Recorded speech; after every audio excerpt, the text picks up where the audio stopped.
Hello, lovelies. We're going to talk scales today. So, when we step into a class, there are scales that we do every single time. This gets us into practice and gets us really good at all our other skills. The first one we're going to look at is 5-note scales. They go up and down an elevator, and they do not change fingers at any point. Left hand. Octave scales go under and over. 1, 2, 3, under. Over. Left hand goes all the way up to thumb.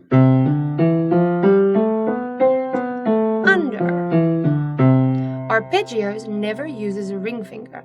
It skips one note, then 2 notes to sound like an arpeggio. Same on the left side. Then we have hands together scales. In a 5-note, it would look like this. Same notes, different fingers. In an octave, you would cross your fingers at different times.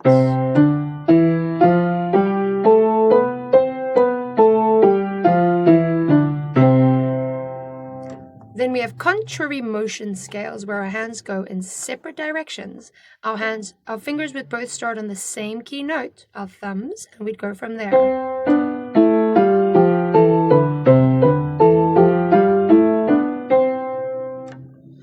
Then we have chords, major and minor, by flattening the middle note. Moving on to the key of G. The key of G has 1 sharp, F sharp. It changes a little bit of how we do the scale, but nothing about our 5 notes.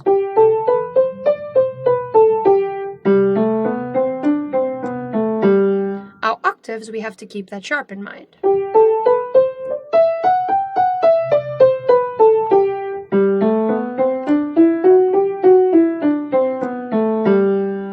Then we have our arpeggios. So although there's a sharp, it is not the notes that we need for this recipe. We have hands together scales. And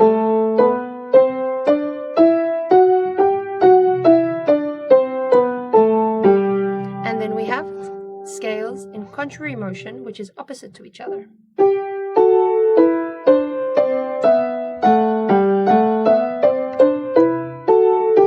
Notice how the sharp is at a different spot.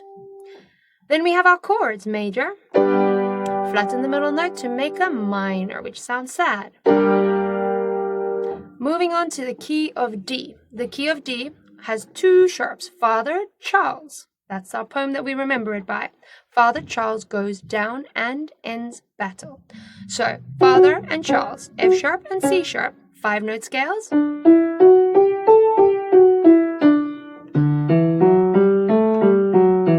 Octave scales.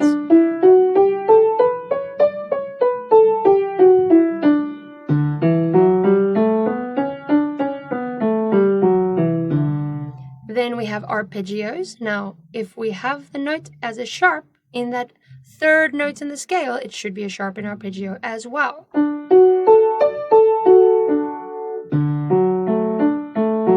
Still no ring fingers. Hands together scales, same notes, different fingers.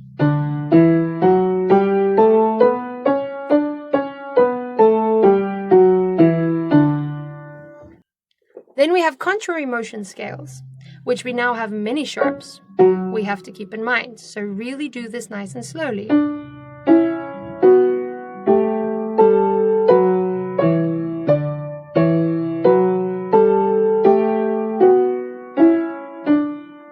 Then we have our chords. Now the major will already have a sharp. So making it a minor would mean flattening the middle note, not making it a flat, flattening that note to make it sad.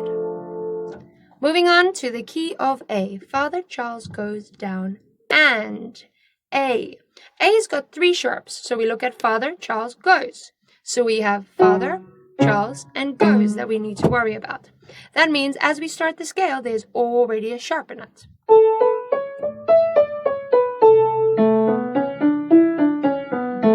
In an octave, you've got 3 sharps to think about.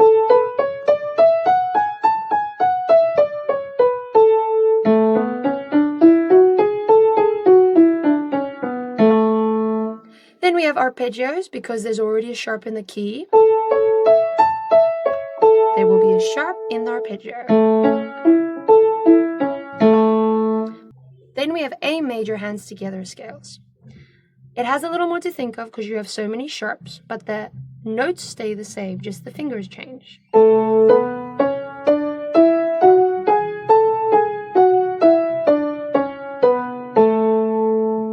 Hands together. When we get to opposite, this gets harder and harder to do because you've got these to think of and those, but also those and also this one.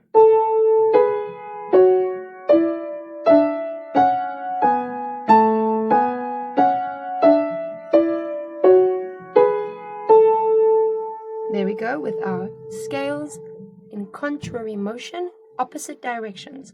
Because the key already has a sharp in, major chord will look like this, flattening in the middle will look like this. Father Charles goes down and ends. Now we're in the key of E. The key of E has 4 sharps. Father Charles goes down. Quite a lot to think about, but not too much craziness. 5-note scales will now have 2 of the sharps in it already.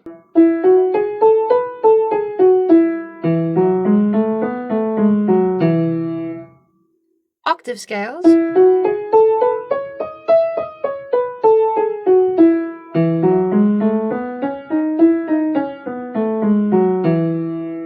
arpeggios, it already has a sharp in that scale.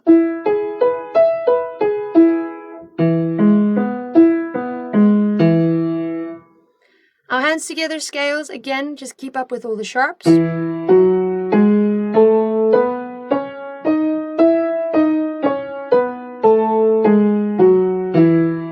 Contrary motion scales get harder and harder from this point. Remember, the only sharp you do not have is an A sharp.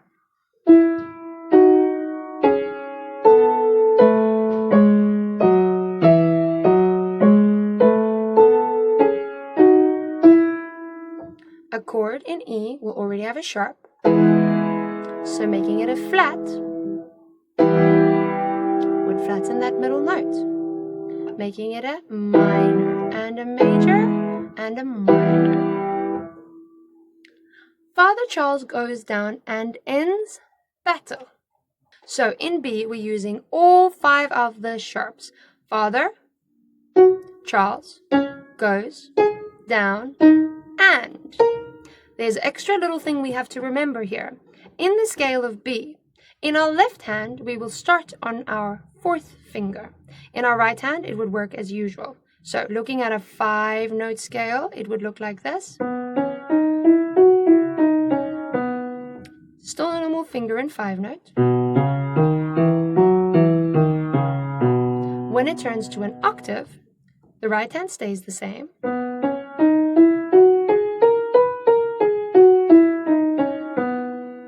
The left hand, though, has to start on a 4th to have comfortable fingering across the piano. So a 4th must cross over.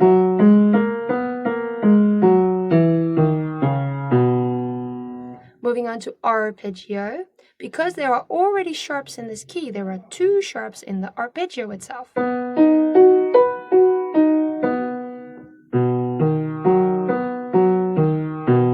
Hands together scales become quite tricky because not only are you swapping different fingers, but you're starting on a 4th, so do this slowly.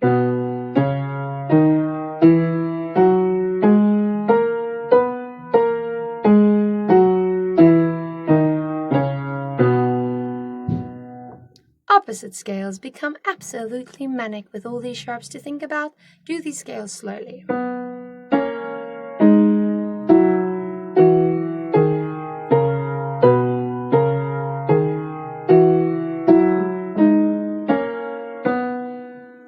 Now, when we look at a major chord, there will be 2 sharps in, because they are already in the scale on note number 1, 3, and 5.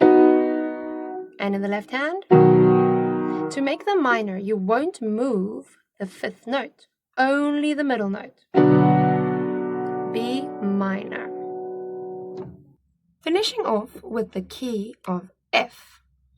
F is the last in line, even though it's the start of the poem, because it has a flat instead of sharps. It's got 1 flat, B flat. So when we start the scale of F in 5-note scales, it is just like any other scale. Right hand, left hand.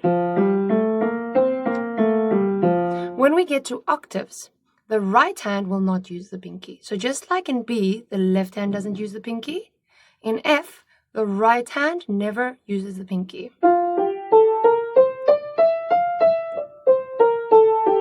Which means you have to swap over with the 4th. In the left hand, the scale is normal. Arpeggios, even though we have a flat, it's not part of the recipe. Hands together scales, again, you have to think a little bit about the fingering here because there's a 4th finger.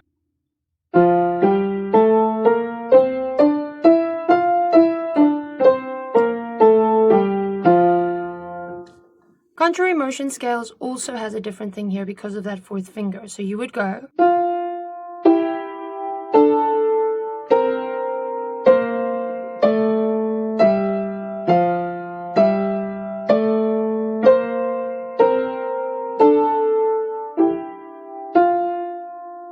Then we have chords. In a major, there's no sharp or flat. But then when we have a minor, we flatten the middle note.